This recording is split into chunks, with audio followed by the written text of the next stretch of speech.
What happens when faith is tested? Love is forbidden and fear lingers like a cold shadow.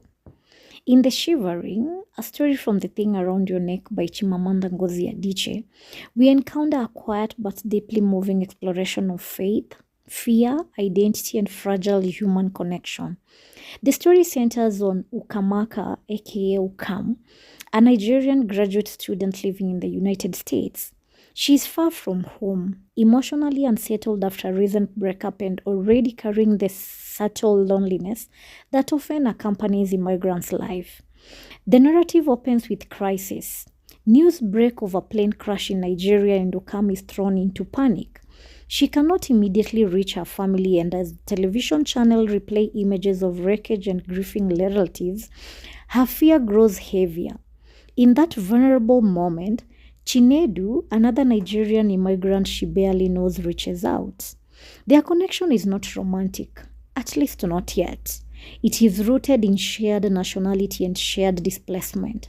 Still, when Chinedu comes to her apartment, something important begins. Chinedu is deeply religious. His faith is firm, confident, and almost immovable. He assures Ukam that things will be okay.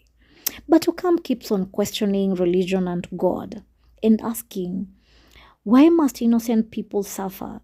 If God is all powerful, why is he choosing for people to die?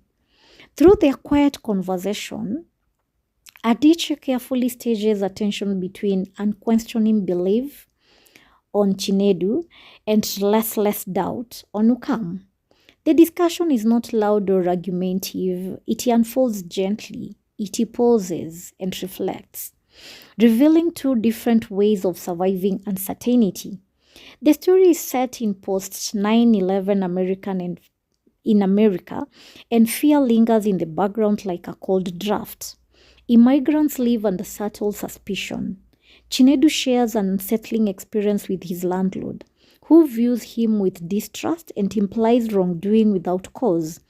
It is not overt violence, but something quieter and more insidious. That is more of profiling, judgment, the sense of always being slightly watched. Adichie does not dramatize these moments. Instead, she allows them to surface naturally in conversation, making the atmosphere of unease feel constant and real. As Ukam and Chinedu spend more time together, their bond deepens in small, intimate ways. They cook, talk, sit in thoughtful silence together all through. They pray together. They share fear that they rarely voice to others. Ukam begins to see Chinedu's gentleness and attentiveness.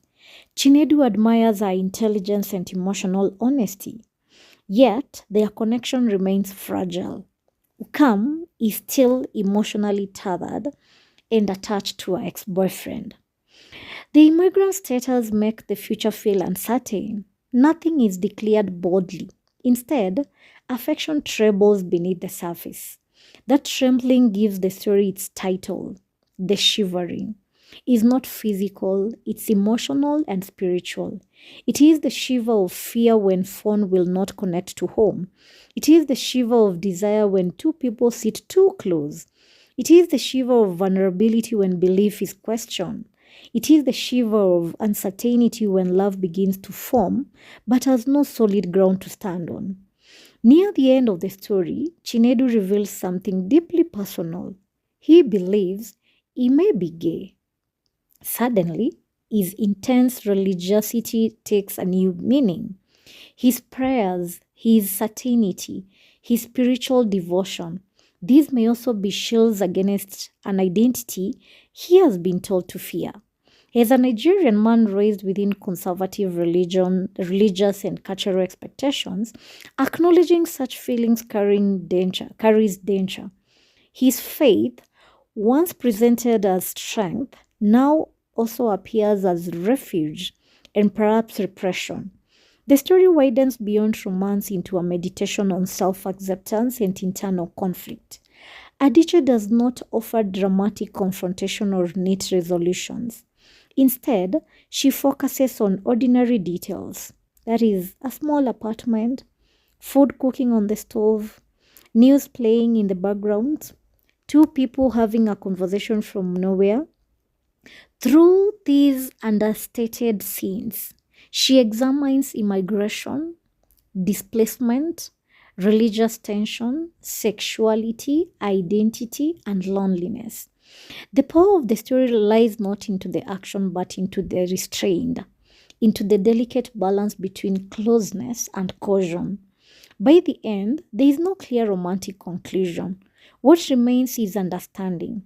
Love is complicated. Faith can comfort and divide.